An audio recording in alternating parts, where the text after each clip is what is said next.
Hello everyone.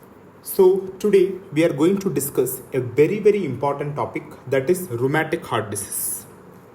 Fine? Okay. So what are the objectives? To know about the epidemiology of the disease, the etiopathogenesis of rheumatic heart disease, clinical features, cardiac, non-cardiac manifestation. Here we will be discussing John's major minor criteria, to learn about the laboratory studies, and finally a few words about the management. So before going into the rheumatic heart disease, I am going to give you a clinical case scenario of rheumatic heart disease. A 30-year-old male comes with palpitations, breathlessness, into OPD, and he has exertional dyspnea. He complains of history of sore throat some 4 years back. Whenever sore throat history, later the patient presenting with palpitation, breathlessness, exertional dyspnea, your answer should be rheumatic heart disease. Okay, fine. So this is the case scenario. Before going to rheumatic heart disease, I want to tell about what is acute rheumatic fever. Yes, because it is this acute rheumatic fever that occurs first. Okay, then only we will have rheumatic heart disease. What is acute rheumatic fever? It is an autoimmune consequence of group A hemolytic streptococcus. It results in generalized inflammatory response which affects the brains, joints, skin, subcutaneous tissues and the heart. Fine. And remember, the clinical presentation of acute rheumatic fever, it is always a question mark. It is different. It's very difficult to diagnose. Currently, the modified Duckett's-Jones criteria form the basis of diagnosis of this condition, or we call it as the modified major and minor Jones criteria for the diagnosis of rheumatic heart disease. It's very important. You must know this. Okay, rheumatic heart disease. What is rheumatic heart disease?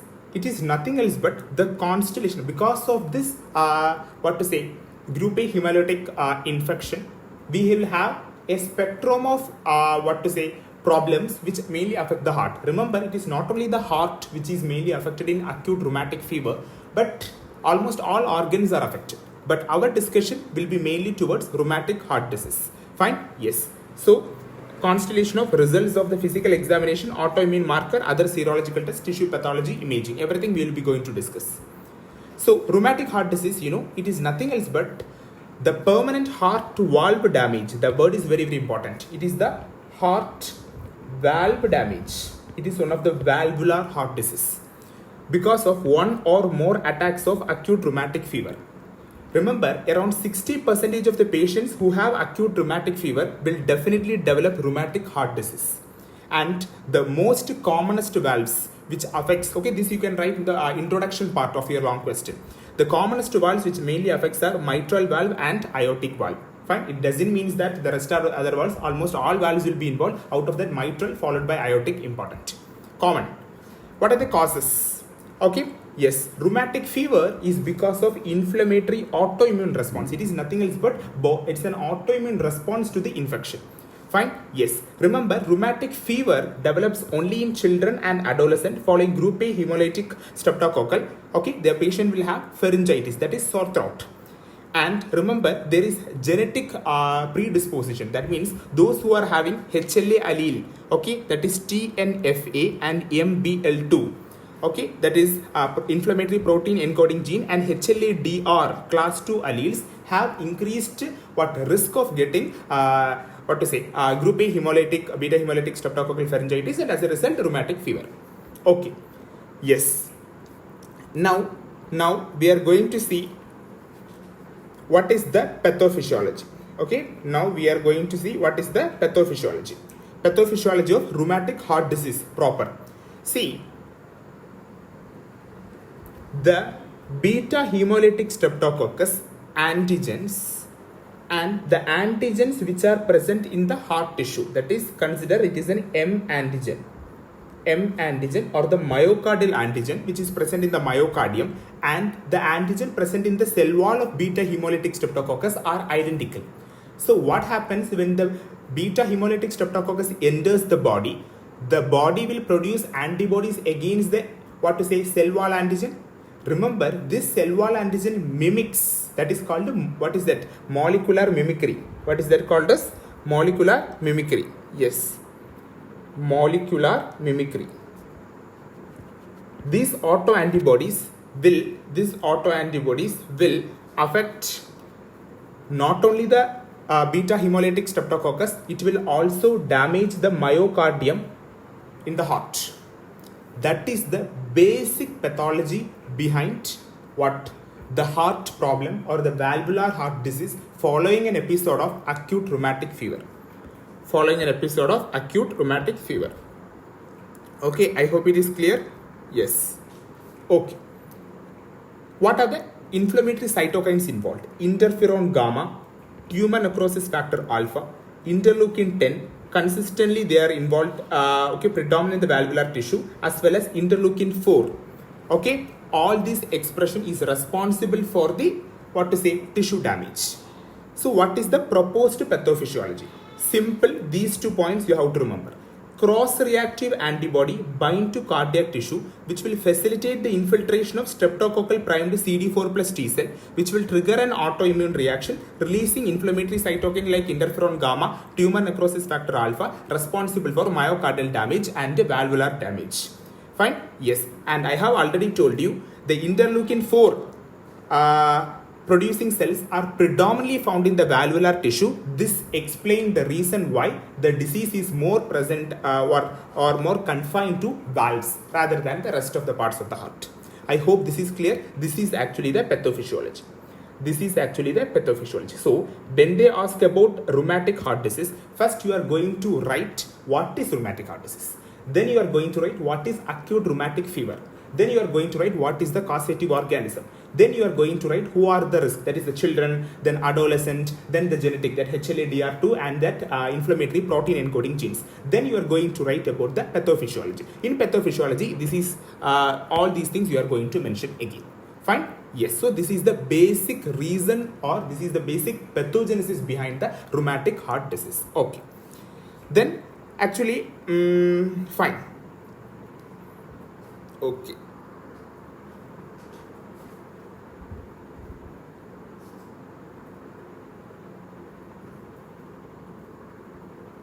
Fine.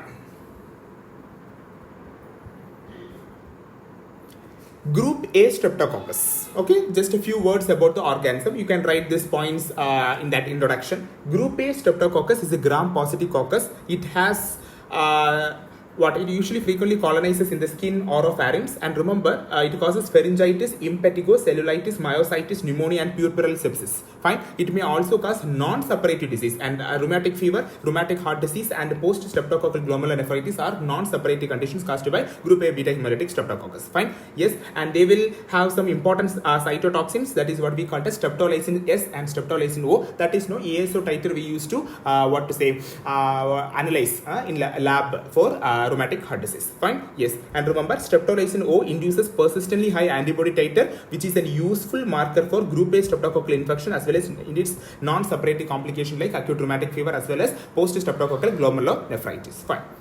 Then I told you rheumatic fever develops because of this infection. Then the patient will have initially the patient will have sore throat, fever, malaise, headache and elevated leukocyte count. Fine. Then what else?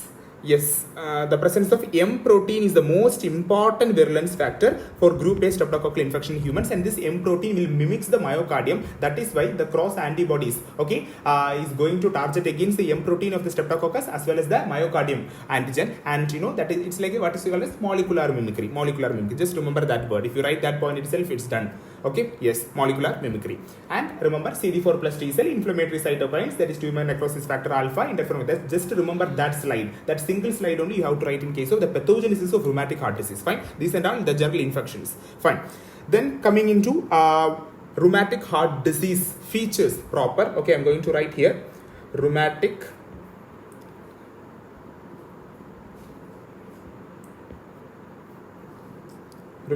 heart disease features proper.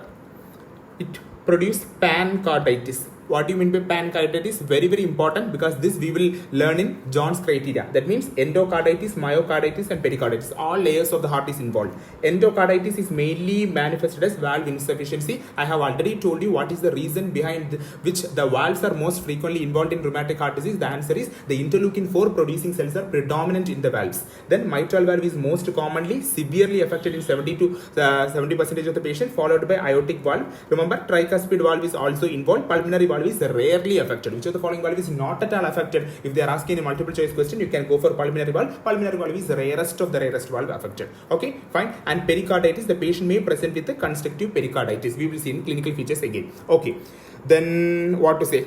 Yes. So what are the reason for which the patient, okay, I told you, the rheumatic heart disease is responsible for almost 99% of mitral valve stenosis. Mitral valve is the most commonly involved valve in case of rheumatic heart disease. Okay, all these points, see, I'm going to tell a bit, elaborately. So whatever points you remember, you can write, just quote it out and just combine and in an organized manner, and you can present in exam. Fine? Yes.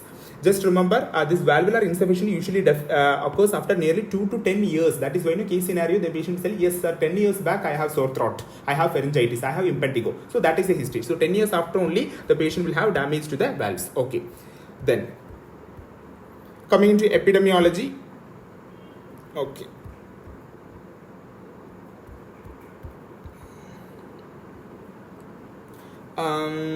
Fine. See, the incidence of rheumatic fever has been decreased because of introduction of penicillin. Fine. Okay. Then, okay, these and all not needed. Rheumatic fever, it is equal in both males and females. Okay, fine. But the prognosis is worse in females. It is rheumatic fever, very, very important. Rheumatic fever is a disease of childhood, whereas the rheumatic heart disease, it may manifest in adult also. Okay, fine. These and all not needed. See, okay. Then coming into morphology. Okay. So this is the morphology. Yes. So this is the normal valve. You can see which is transparent, avascular, thin, flexible membrane. You can write this point. Whereas in mitral stenosis, you can see thick, fibrous, scarred, stenotic, fixed. This is the mitral valve. Okay, with blood vessels. So what is the name? What is its characteristic appearance? Yes, immediately the time when you look at this picture, you can see, yes, it mimics what? Fish. Yes, this is what is called as fish mouth appearance. This is what we call as the characteristic fish mouth appearance, which we see in case of rheumatic heart disease involving the mitral valve. Very, very important. Okay. Yes. Okay. Then coming into fibrinous pericarditis. So this is the another. So fish mouth appearance is the first morphological findings. Okay, you can put the heading morphology, and that we are under that we will discussing gross morphology as well as histopathology. In gross morphology, the first point is the fish mouth appearance of the mitral valve. Okay, yes, and this is what we called as fibrinous pericarditis, also called as the bread and butter pericarditis. So you can see this picture. The pericardium of the heart appears like a bread and butter appearance. Okay, this is the bread and butter pericarditis, also called as fibrinous pericarditis. It is also one of the morphological manifestation of rheumatic heart disease. Okay, then coming into histological finding. Yes, very, very important. See, so the pathological examination of this insufficient valves, that is the mitral valve, it will reveal verrucous lesions at the line of closure. Okay, so for example, this is the valve. Okay, this is the valve I am going to draw. One second. Yes, let me draw the valve like this. So this is the line of closure. This is the line of closure. This is the line of closure. Fine. Yes. So along the line of closure, along the line of pressure, we can see verrucous, wart-like lesions. Fine. Yes. And the characteristic histological findings is what we call as the Ashkoff bodies. Ashkoff bodies is nothing else but what we call it as, it's a perivascular focus of eosinophilic collagen which is surrounded by lymphocyte, plasma cells and macrophage. It is almost like a giant cell. Okay. Many authors have told like that Ashkoff bodies or Ashkoff nodules are nothing else. It is a type of giant cell. You know, Langhans giant cell we see in case of tuberculosis. Similarly, yes, and these are found in pericardium, okay, myocardium, endocardium. I told you know this in acute rheumatic fever it causes pancarditis. All the layers of the heart will be involved. Okay, remember Ashkoff bodies. This is the pathological. It's a hallmark finding of rheumatic heart disease. Fine. See, and we have something what we call it as Ashkoff cells. Ashkoff cells are nothing else but the macrophages within these Ashkoff bodies. So Ashkoff bodies is like a giant cell. So okay, Ashkoff bodies is like what we call it as it's like a granuloma. Okay, it's a type of granuloma. You know what is the structure of a granuloma? There will be activated macrophages, there will be a collar of lymphocyte, there will be a fibroblast. So similarly, Ashkoff bodies is also like that. Eosinophilic collagen with lymphocytes, activated macrophages and all those stuff. Fine. And within this Ashkoff bodies, we have something what we call as Ashkoff cells, which are nothing else but plump or spindle shaped macrophages. Okay, plump or spindle shaped macrophages. And in the pericardium, I told you the fibrinous and serofibrinous exudate may produce an appearance of what we call as bread and butter pericarditis. Okay, just remember this point. Ashkoff bodies like granuloma, Ashkoff cells are the plump macrophages, bread and butter pericarditis, fish mouth appearance. Fine. Okay. Then see, you can see in this picture, this is like a granuloma. This is what we call as the Ashkoff bodies. And if you see one individual cell, you can see elongated plump or spindle shaped macrophages, and this is what we call as Ashkoff cells. Okay, so these are the very only, see, as far as rheumatic heart disease is concerned, pathological point of view, these are the characteristics. If you write these points itself, it's more than enough. Fine. Okay.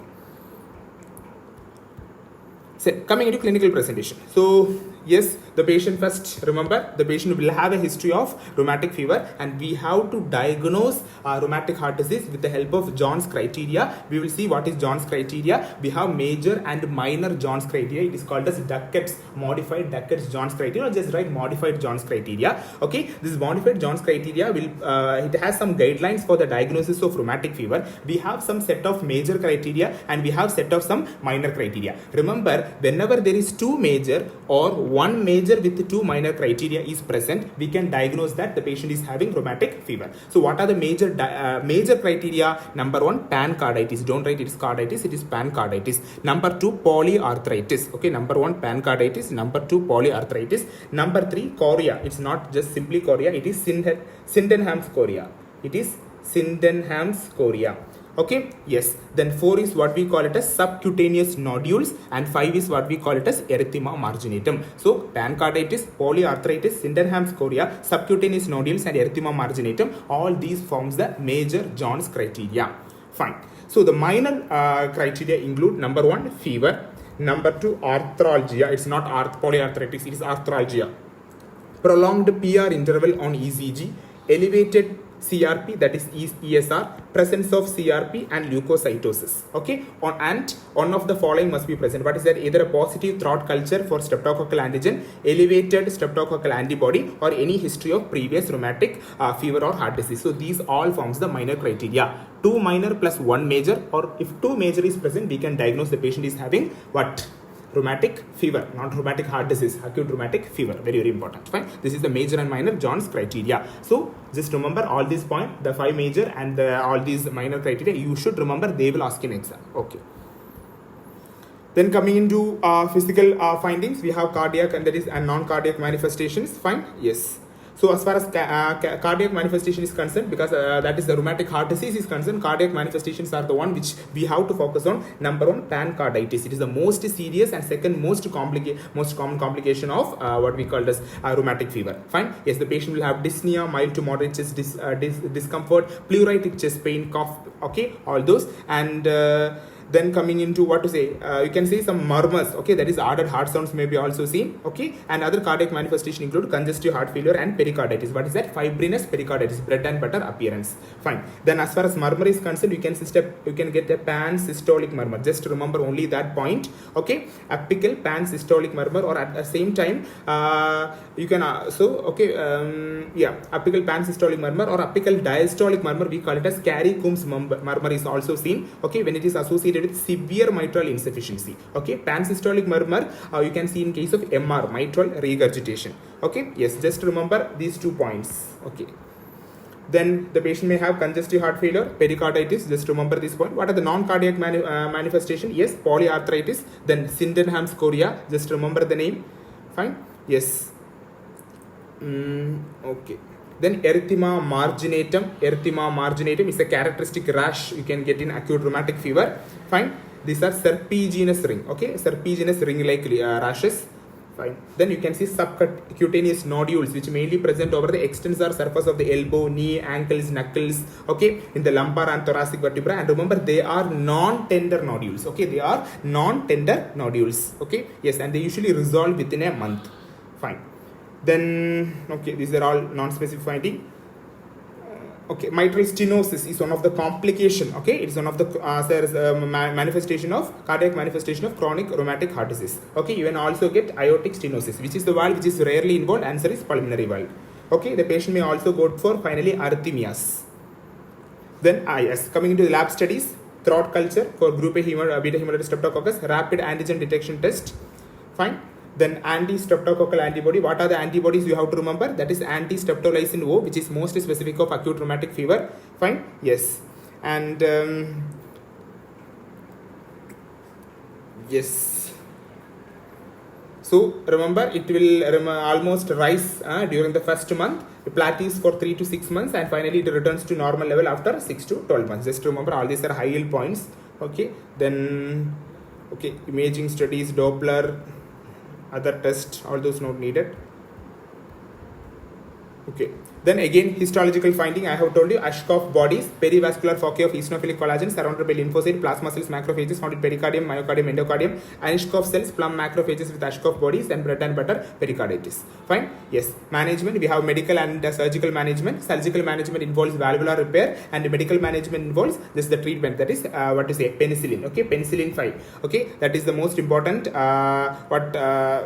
we are using, as well as we can also use azithromycin or cephalosporins. Okay, yes, just remember benzathine penicillin G, that is mainly used or in combination with the long acting penicillins, okay, for prophylaxis. Just remember benzathine penicillin. Okay, that is the drug of choice.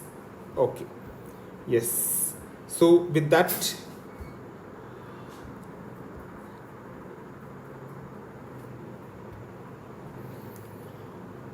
okay, so with that we have finished, okay, rheumatic heart disease. So just remember, I'm just going to brush up all those things.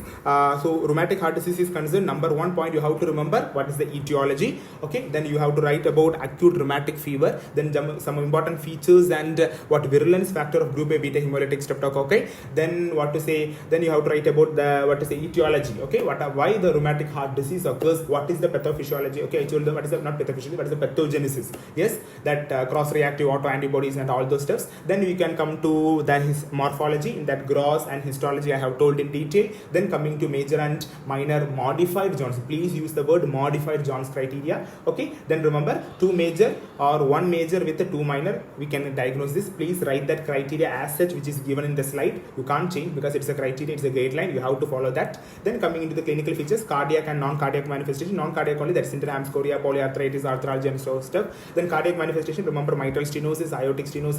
Pulmonary valve is the rarest of rarest affected. You may get congestive cardiac failure, you may get fibrinous pericarditis. Okay, all those steps. Fine. So, and finally, as just to put a heading, treatment, medical and surgical. Surgical is valve repair, and medical is benzathine penicillin. Okay, that is the drug of choice. Fine. Yes. So these are the points you have to remember as far as rheumatic heart disease is concerned. Remember the case scenario: a male who have a past history. Just he will say like some 5 to 10 years back, he will have a history of sore throat or pharyngitis, and later presenting with some heart symptoms, cardiac symptoms like palpitations, dyspnea, exertional dyspnea. Okay, you have to always think about rheumatic heart disease. Sore throat, that is a characteristic word you have to pick up to find the diagnosis, to make a correct diagnosis of rheumatic heart disease. Thank you.